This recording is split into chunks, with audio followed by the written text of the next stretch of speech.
Hi everyone, Cindy Squirrel here.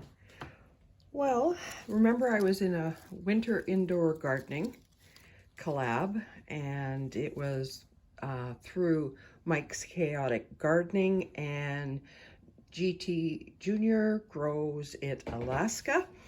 And I had never done anything in the wintertime before, and I really enjoyed this.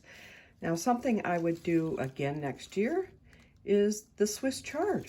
Like, I have harvested so much off this and learned a lot that you can grow this and have fresh greens all winter long.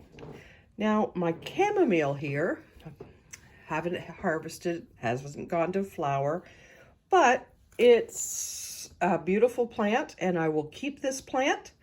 And when spring or summer ever arrives here in zone 2B, I will put it outside in a bigger planter and harvest it then. Now, my 4 tomato plants that I grew never produced any fruit. And even though I shook them, they just did not form fruit in the flower. Now, I do know that that is way too small of a size of pot. It should have been at least double that size. So they're either root bound, or another reason that it does not flower is if it's too cold. I don't know if I can get a shot of the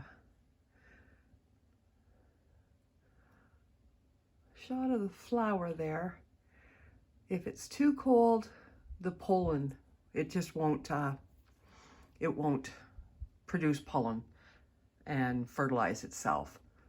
Because on a tomato plant, I don't know if you can see, the male sticks out farther than the female, and just tapping it would produce, but you have to produce the pollen first, and I don't think it did. So maybe being up against that window let enough coldness that they did not fruit. So this was a fail, the tomatoes. Wouldn't plant tomatoes in the house again. But the green beans, oh my gosh, I would plant quite a few plants of green beans. They produce beautiful, tender green beans, except you see that my green beans aren't here because I threw them out the door about a week ago because I got up in the morning and they were all covered in spider mites. So I did not want the spider mites to hatch out. So I threw them out the door and froze them. So I really like this challenge. I've learned a lot, and next year, green beans, Swiss chard for sure.